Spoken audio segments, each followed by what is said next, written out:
بسم اللہ الرحمن الرحیم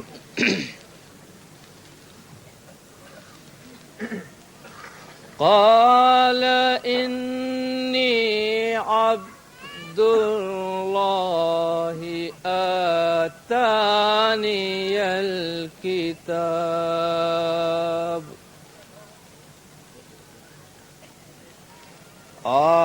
آتانی الکتاب وجعلنی نبیا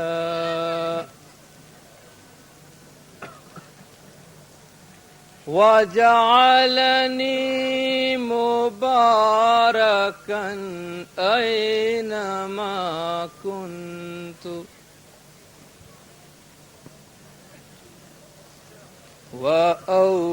وأوصاني بالصلاة والزكاة ما دمت حيا وبرا بوالدتي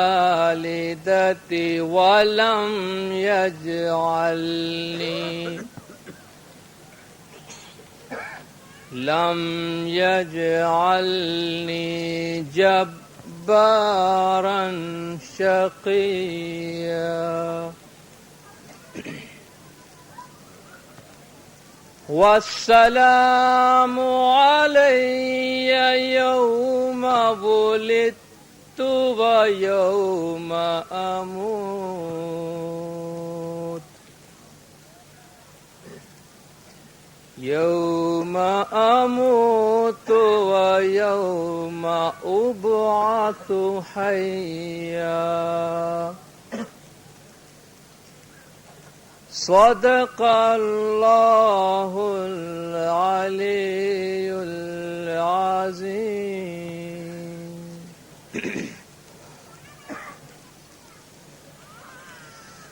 ایجی کوڑا کا پٹانے ٹاڑوا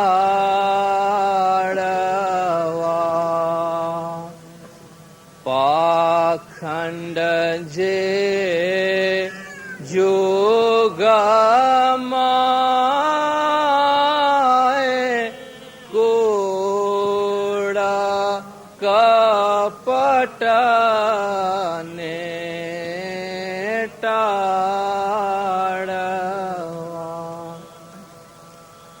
پاکھنڈ جے جوگا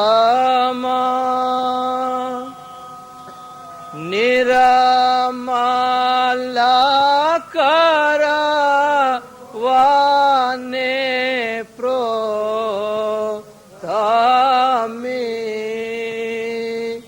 آویا تریبھو وار رائے پرتک پاتر نے پرکھین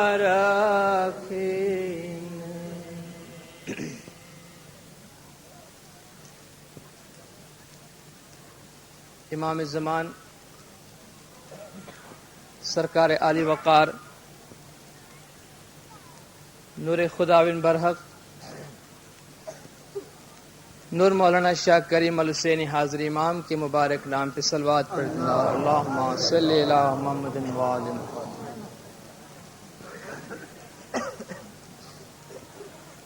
دینداروں، سب سے پیشتر مولانا حاضر امام شاہ کریم الحسینی صلوات اللہ علیہ خداوند کے یوم پیدائش کے موقع پر آپ تمام جماعت کو دل و جان سے مبارکباد ہے۔ حقیقی دینداروں، آج کا دن وہ مبارک دن ہے جو ہم ہر سال مناتے ہیں، ہمیشہ مناتے رہے ہیں، جو اہمیت ہے، اہمیت والی جو بات ہے وہ تاریخ نہیں ہے، 13 دسمبر نہیں ہے، بلکہ وہ وقت کے امام کی یوم ولادت ہے، خواہ پھر 2 نومبر ہو، کوئی بھی دن ہو۔ اب ہم شاہ کریم کی یوم ولادت مناتے ہیں، کبھی سرکار کے 48ویں جامع میں ہم کوئی اور دن مناتے تھے، اس سے پہلے مومنین نے کوئی اور دن منایا ہوگا۔ جس بات میں اہمیت پائی جاتی ہے وہ ہے وہ مبارک گھڑی، وہ مبارک موقع جس میں وقت کا امام ظاہری طور پہ اس دنیا میں تشریف لاتا ہے۔ جماعت کو سال میں کم از کم ایک دن کچھ لمحات نکال کر سرکار مولانا حاضر امام شاہ کریم الحسینی صلوات اللہ علیہ خداوند کے اس فرمان پہ ذرا غور و فکر کرنا چاہیے جو سرکار نے 1964 میں ڈھاکہ میں یوم ولادت مناتے ہوئے جماعت کو فرمایا تھا، دربار کے موقع پر۔ مولا نے فرمایا کہ ہم چاہتے ہیں کہ ہماری جماعت اس بات پر غور کرے کہ ایک عام انسان کے یوم ولادت میں اور زمانے کے امام کے یوم ولادت میں کیا فرق ہے۔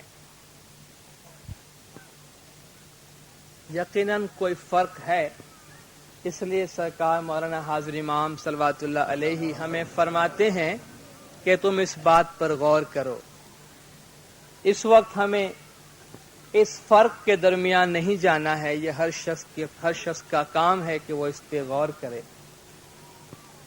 ہم آج کے اس مبارک دن کے ایک اور پہلو پہ غور و فکر کریں گے، اس کا ذکر کریں گے، اور وہ یہ ہے کہ آج کا دن امن و امان، اطمینان، راحت اور سلامتی کا دن ہے، سلامتی کا دن ہے۔ اگر ہم تاریخ کا مطالعہ کریں، تاریخ کا نہیں تو انبیاء کا ذکر جو قرآن میں پایا جاتا ہے اس میں اگر دیکھیں تو ہمیں پتہ چلے گا کہ جتنے بھی انبیاء دنیا میں تشریف لائے ان میں سے اکثر پر لوگوں نے اعتراض کیا۔ ائمہ پر بھی کرتے ہیں، جب خدا پہ کرتے ہیں تو پیغمبر پہ کیا نہیں کریں گے، اور جب پیغمبر پہ کر چکے ہیں تو امام کو کیا چھوڑیں گے۔ انبیاء پر ان کا جو اعتراض تھا ان میں جو مشترکہ اعتراضات پائے جاتے ہیں جو ہر قوم نے اپنے پیغمبر کے لیے کہا تقریباً، وہ یہی کہ قالوا ما انتم الا بشر مثلنا، کہ بھائی تم کیا ہو ہمارے جیسے ایک انسان کے سوا، تم ہمارے جیسے ایک انسان کے سوا اور کیا ہو بھائی، تم جو پیغمبری کا دعویٰ کرتے ہو، غیب دانی کا دعویٰ کرتے ہو، معجزات کی باتیں کرتے ہو، بڑی بڑی باتیں کرتے ہو، تم تو میرے جیسے انسان ہو، ہمارے جیسے انسان ہو۔ اور کہیں کہیں پیغمبروں نے بھی کہا، حضور اکرم صلی اللہ علیہ وسلم نے بھی فرمایا کہ انا بشر مثلکم یوحا الی۔ لوگ اس بات کو نہیں سمجھ رہے ہیں، اس ایک ٹکڑے کو پکڑ کر بیٹھے ہیں کہ رسول نے بھی فرمایا انا بشر مثلکم، میں تم جیسا انسان ہوں، یوحا الی، مجھ پہ وحی آتی ہے۔ یہ کون سی بات ہے؟ اس فرق کو ذرا محسوس کرنے کی کوشش کرو۔ میں تمہارے جیسا انسان ہوں یہ تو صحیح ہے، لیکن اس کے بعد میں جو کچھ ہوں وہ تم نہیں ہو۔ تو ہر زمانے کے لوگوں نے پیغمبر پر یہ اعتراض کیا، یہ ہمارے جیسا انسان ہے، بازاروں میں گھومتا ہے، گھروں میں رہتا ہے، کھاتا ہے، پیتا ہے، اگر خدا کو پیغمبر بنا کر بھیجنا تھا تو ان کے پاس کوئی بڑا خزانہ ہونا چاہیے یا فرشتوں کو بھیجنا تھا. اور خداوند تعالیٰ نے ان کو جواب دیا کہ اگر روئے زمین پہ فرشتے رہتے تو میں فرشتے کو پیغمبر بنا کے بھیجتا. چونکہ تم انسان ہو اس لیے انسان کی ہدایت کے لیے میں انسان کو پیغمبر بنا کے بھیج رہا ہوں. یہ تو ایک عام بات ہوئی. ہم خاص بات کی طرف آتے ہیں. انبیاء اور ائمہ کے یوم ولادت میں کیا برکت ہے،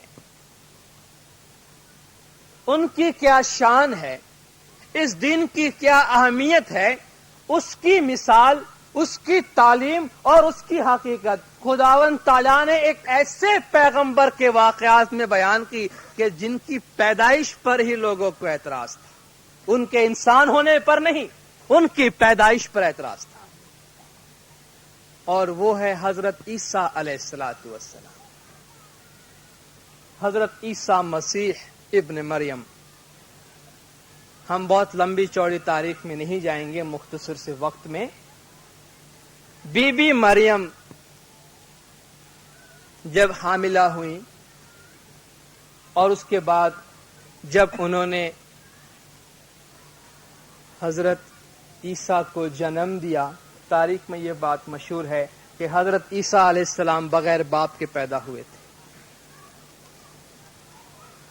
جب بی بی مریم حضرت عیسیٰ کو اپنے گود میں لے کے اپنی قوم کے درمیان، لوگوں کے درمیان آئی تو لوگوں نے تانا زنی شروع کی کہ اے مریم تو نے بہت برا کیا. لَقَدْ جِئْتِ بِشَيْءٍ فَرِيًّا. اے مریم تو نے بہت برا کام کیا، تو نے غضب کر دیا ہے. تیرے والدین تو کبھی ایسے نہیں تھے، تو نے یہ کیا کام کیا. تو بی بی مریم نے عیسیٰ کی طرف اشارہ کیا کہ اے لوگوں اس سے بات کرو، یہ جو میرے گود میں ہے نو مولود جو کچھ نہیں بول سکتا، ان سے پوچھو، اس سے بات کرو. لوگوں نے کہا بھئی کیف نکلم من کان فی المہد. بھئی ہم ان کے ساتھ کیسے بات کریں گے جو ابھی جھولے میں جھول رہا ہے. جو بچہ ابھی جھولے میں ہے، یہ واقعہ آپ سورہ مریم میں پڑھ سکتے ہیں، قرآن کی 19ویں سورہ میں پورا واقعہ دیا ہوا ہے، ساتھ میں تفسیر بھی ملے گی آپ کو. کہ یہ جو بچہ جھولے میں جھول رہا ہے ان سے ہم کیا بات کریں، بات تو تم سے کرنی چاہیے. قال انی عبد اللہ. وہ بچہ جھولے میں سے بولتا ہے جو ابھی پیدا ہوا. قرآن کی آیت ہے. قال انی عبد اللہ آتانی الکتاب وجعلنی نبیا. خدا نے مجھے کتاب دی ہے، جھولے میں سے بول رہا ہے. خدا نے مجھے کتاب دی ہے اور مجھے پیغمبر بنایا ہے، نبی بنایا ہے. وَجَعَلَنِي مُبَارَكًا أَيْنَمَا كُنتُ. میں جہاں کہیں بھی جاتا ہوں، میں جہاں کہیں بھی ہوں، خدا نے مجھے برکت والا بنایا ہے، میں مبارک ہوں. اور خدا نے مجھے ان باتوں کا حکم دیا ہے. اور اس کے بعد فرماتا ہے وَالسَّلَامُ عَلَيَّ. مجھ پر سلام ہے. سلام کیا ہے اس کی وضاحت بعد میں کرتا ہوں. وَالسَّلَامُ عَلَيَّ يَوْمَ وُلِدتُّ.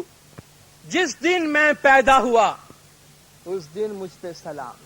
وَيَوْمَ أَمُوتُ. اور جس دن میں مروں گا اس دن مجھ پہ سلام ہے. وَيَوْمَ أُبْعَثُ حَيًّا. اور جب میری بعثت ہوگی، جب میں پھر سے اٹھایا جاؤں گا اس دن بھی مجھ پر سلام ہے. کیا اس کا مطلب ہمیں یہ لینا چاہیے کہ دنیا میں جتنے پیغمبر، جتنے امام آئے ان میں سے صرف حضرت عیسیٰ علیہ السلام ہی ایک ایسے تھے کہ ان کی پیدائش کے دن پہ برکتیں اور سلام تھی، باقی کے دنوں میں نہیں تھی؟ ایسا نہیں ہے. ایک حقیقت کو ہمیں سمجھنا چاہیے، وہ یہ ہے کہ خداوند تعالی ایک پیغمبر کے ذریعہ تمام پیغمبروں اور اماموں کے متعلق باتیں بتاتا ہے. ہر پیغمبر کی ایک ایک چھوٹی بات لے کر خدا کوئی ضخیم کتاب نہیں لکھتا ہے، وہ حکمت سے تعلیم دیتا ہے، وہ ہمیں حکمت بتاتا ہے۔ اور وہ بھی جب خداوند تعالیٰ کو انبیاء اور ائمہ کی پیدائش کی حکمت بتانی تھی تو ایک ایسے پیغمبر سے بتایا، خاتم النبیین سے بھی نہیں بتایا، ایسے پیغمبر سے بتایا کہ لوگ جن کی پیدائش پہ اعتراض کر رہے ہیں۔ والسلام علیہ یوم ولدت، یہ سلام کیا ہے؟ سورۃ القدر میں ہم نے پڑھا ہے کہ تنزل الملائکۃ والروح فیہا باذن ربہم من کل امر سلام ہی حتی مطلع الفجر، کہ اس مبارک رات میں خداوند تعالیٰ کی طرف سے پورے عالم امر سے تنزل الملائکۃ والروح، ملائکہ اور ارواح نازل ہوتی ہے، اس کا نام سلام ہے۔ صلوات پڑھ لینا۔ خود قرآن کہتا ہے کہ سلام یہ ہے کہ اس مبارک رات کو آسمان سے ارواح اور فرشتے نازل ہوتے ہیں، اور وہاں کہلواتا ہے جس دن میں پیدا ہوا وہ دن بھی سلام ہے، کہ اس دن بھی خداوند تعالیٰ کی طرف سے ارواح اور ملائکہ کا نزول ہوتا ہے، جس میں یہ تعلیم ہے کہ انسان کامل جس دن پیدا ہوتا ہے، امام یا پیغمبر جس دن پیدا ہوتا ہے، اس دن خداوند تعالیٰ کی طرف سے ارواح اور ملائکہ کیا کرنے آتے ہیں؟ ارواح اور ملائکہ رحمت لے کر آتے ہیں، سلامتی، امن و امان لے کر آتے ہیں۔ یہ اسماعیلیوں کی خوش قسمتی ہے، اگر ایک ایک اسماعیلی اپنے دل میں جھانک کر دیکھے اس سے پتا چلے گا کہ شاہ کریم کی موجودگی نے ان کو کیا کیا برکتیں دی ہیں، ان کو کہاں سے کہاں پہنچایا۔ ذرا اپنے پیچھے کی طرف مڑ کے دیکھیے، اپنے ماضی کو دیکھیے، 50 سال پہلے کی اپنی تاریخ کو دیکھیے، آج کو دیکھیے، پتہ نہیں چلتا اسماعیلی اس تیز رفتاری سے کس طرح آگے بڑھے ہیں۔ وہ حاضر امام کی ہدایت ہے، وہ خانہ آبادان کی برکت ہے۔ اور اسماعیلی جو امن و امان میں ہے، یہ تو ہر اسماعیلی کو اب تقریباً تجربہ ہو چکا ہے، جو مشرقی پاکستان، سابقہ مشرقی پاکستان میں تھے، یا برما میں رہے یا افریقہ میں رہے، کہیں بھی رہے، انہیں پتہ چل رہا ہے کہ واقعی امام کا وجود اپنی قوم کے درمیان امن و امان کا وجود ہے۔ یہ بھی کوئی اپنی بات نہیں، یہ بھی قرآن شریف کی تعلیم ہے۔ خداوند تعالیٰ حضور اکرم صلی اللہ علیہ وآلہ وسلم صلوات اللہ علیہ، خداوند تعالیٰ آپ کی شان میں فرماتا ہے کہ وَمَا كَانَ اللَّهُ لِيُعَذِّبَهُمْ وَأَنْتَ فِيهِمْ، وَمَا كَانَ اللَّهُ لِيُعَذِّبَهُمْ وَأَنْتَ فِيهِمْ، کہ محمد صلی اللہ علیہ وسلم خدا ایسا نہیں ہے کہ ان لوگوں پہ عذاب کرے اس حالت میں کہ آپ ان کے درمیان بیٹھے، یعنی جب تک آپ ان کے درمیان بیٹھے ہیں اس بات کو بھول جائیے کہ اس قوم پہ کبھی عذاب ہو سکتا ہے۔ اور اسماعیلی چشم بصیرت سے دیکھتے ہیں کہ نور محمد تے نور علی مرتضی چڑیات شاہ کریم شاہ، صلوات پڑھے دندارو، نور محمدی امام کے جامع میں، شاہ کریم کے جامع میں ہمارے درمیان موجود ہے۔ خدا فرماتا ہے اس قوم کو مصیبت اور عذاب کبھی ہاتھ نہیں لگا سکتی، قومی سطح پہ کبھی ہاتھ نہیں لگا سکتی۔ انفرادی طور پہ کچھ مسائل ضرور آتے ہیں، لیکن سرکار نے فرمایا میری دعا ہے کہ وہ بھی تم پہ کم ہو جائے۔ یوں تو مولا نے فرمایا کہ یہ دنیا ہے، ہر ایک کو مصائب مشکلات کا کچھ نہ کچھ اپنا حصہ بھگتنا پڑتا ہے، یہ تو جو ہے ضروری بھگتنا، اس کے بارے میں بھی سرکار فرماتے ہیں کہ میری دعا ہے کہ تم پہ کم بوجھ پڑے۔ یہ امام کا وجود ہے، یہ امام زمان کے وجود کی برکت ہے، اور یہ برکت کب ہے؟ جب امام جسم میں ہمارے سامنے جنم لیتا ہے۔ ایک امام جسمانی طور پہ جب انسان کے جامع میں دنیا میں پیدا ہوتا ہے تب وہ ہمارے درمیان اٹھ کر بیٹھ کر چل کے پھر کے ہدایات دے کے وہ ہمیں آگے سے آگے بڑھاتا ہے۔ روحانیت میں امام فرماتے ہیں ہم بہترین چاہتے ہیں، دنیا میں ہم تمہارے لیے بہترین چاہتے ہیں۔ حاضر امام خود تو ہدایت دے رہے ہیں، اب اپنے بھائی کو بھی گھسیٹ کے لے آئے، بھائی تم بھی اس قوم کی خدمت کرو، آ جاؤ، کیونکہ یہ امام کی رحمت خود سرکار نے بھی فرمایا ہے اور نامدار پرنس امیر محمد صاحب نے بھی یہ بھی فرمایا کہ حاضر امام کے حکم سے ماضی کے تمام چیزوں تمام مشاغل کو چھوڑ کر اس قوم کی بہبودی کے لیے میں اپنے آپ کو وقف کر رہا ہوں۔ یعنی حاضر امام خود روحانی طور پہ امام کو کسی کی امداد کی کوئی ضرورت نہیں، کسی صورت میں امام کو امداد کی ضرورت نہیں، لیکن امام ہمیں نصیحت دے رہے ہیں، سمجھا رہے ہیں اور اتحاد کا ثبوت بھی دے رہے ہیں کہ میں تمہارے بھلائی کے لیے دین اور دنیا کی کام کرتا ہوں۔ اب میرا بھائی بھی جماعت کے کام کے لیے میرے ساتھ ہے، دنیاوی معاملات میں، تمہارے دنیاوی حالات میں اب یہ بھی تمہارے لیے مددگار ہے۔ یہ حاضر امام کا وہ وعدہ ہے جو سرکار نے فرمایا تھا کہ اپنے دادا جان کی طرح ہم بھی اپنی پوری زندگی تمہاری فلاح اور بہبودی کے لیے وقف کرتے ہیں۔ اگر آج حاضر امام کی ہدایت کے مطابق ہم اس حالت کو پہنچے ہیں تو یہ حالت ایک ایسی حالت ہے کہ نہ تو ہمیں اس پہ قانع ہونا چاہیے، یعنی نہ تو ہمیں اسی پہ اکتفا کرنا چاہیے، نہ حاضر امام کی مہربانی کو بھولنا چاہیے، اور نہ اس حالت میں پہنچ کے مغرور اور تکبر ہونا چاہیے۔ ان تینوں صورت میں سے ایک بھی نہیں ہونا چاہیے، صرف ایک ہونا چاہیے کہ یا حاضر امام، ایک دعا ہونی چاہیے کہ یا حاضر امام، جس طرح آج تک آپ کی ہدایات ہمیں ملتی رہی ہے، آپ کی یہ کرم، آپ کی یہ نوازش، آپ کی یہ مہربانی ہمیشہ ہمارے ساتھ رہے۔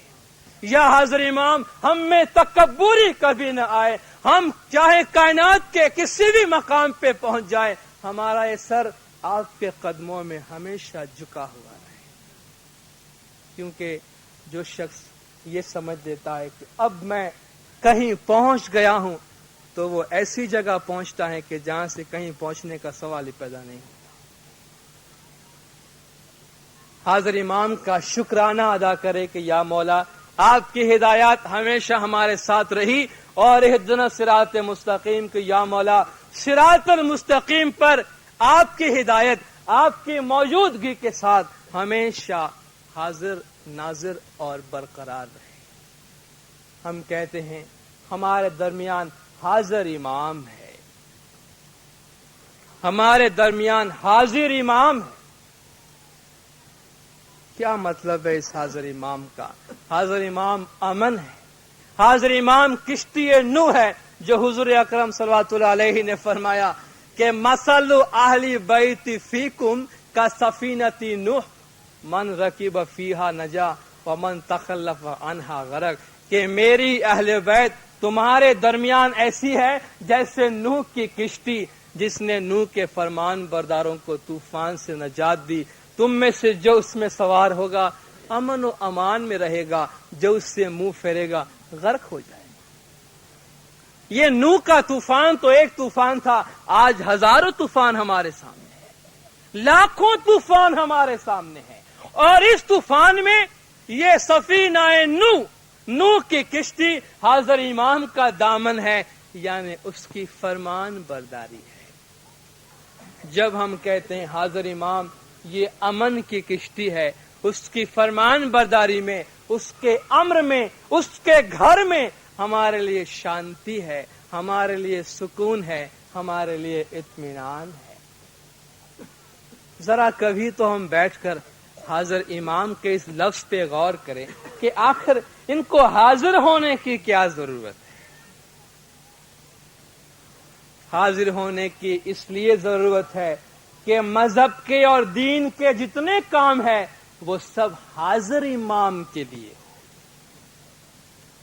اس نقطے پہ غور فرمائیے، حاضر امام کے لیے ہو، بیوی فاطمہ کے لیے نہیں ہو، امام جعفر صادق کے لیے نہیں ہو، کسی اور پیر کے لیے نہیں ہو، حاضر امام کے لیے ہو۔ حاضر امام آخر کیوں ہے؟ اگر ہم ماضی کے کسی امام کے لیے کوئی رسم کرنے بیٹھے، اگر ماضی کے کسی پیر کے لیے ہم کوئی کام کرنے بیٹھے، تو حاضر امام کیوں ہے ہمارے درمیان، کیوں آیا ہے ہمارے درمیان؟ اس لیے سرکار نے فرمایا کہ گزشتہ اماموں کی رسومات وہ لوگ کرتے ہیں جن کے پاس حاضر امام نہیں ہے۔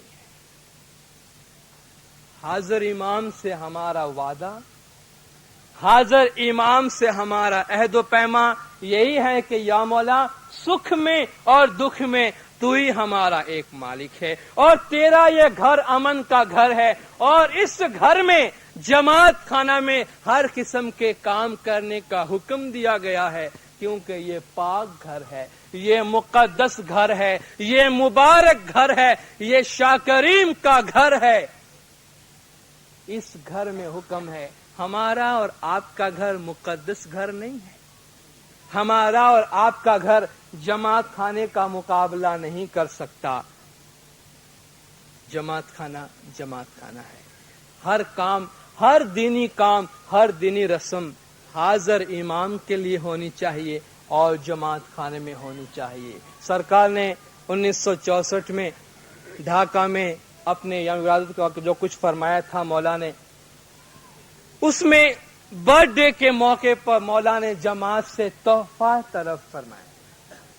جماعت امام کو اس خوشی کے موقع پہ کیا دے سکتی ہے؟ سرکار نے فرمایا جماعت ایک چیز دے سکتی ہے، آپس میں اتحاد اور محبت سے رہ کر، آپس میں اتحاد اور محبت سے رہ کر، اپنے ذمہ داریوں اور خدمات میں پابندی رکھ کر، پابند رہ کر، اور جو ہمارے مذہب کی روحانی بچوں کی شاندار روایت ہے اس پہ ثابت قدم رہ کر، اس پہ برابر عمل کر کے جماعت امام کو خوش کر سکتی ہے۔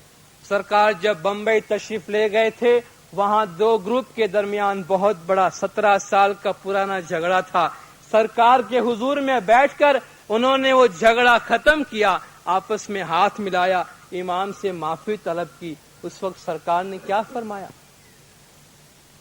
سرکار کے 10 سالہ امامت کا موقع تھا، امام نے فرمایا اس جماعت نے مجھے 10 سالہ یوم ولادت کا ایک بہترین تحفہ دیا ہے۔ صلوات پڑھ دیں۔ امام یہ تحفہ مانگتے ہیں کہ جماعت آپس میں مل جائے، جماعت آپس میں اتحاد رکھے، جماعت آپس میں محبت رکھے۔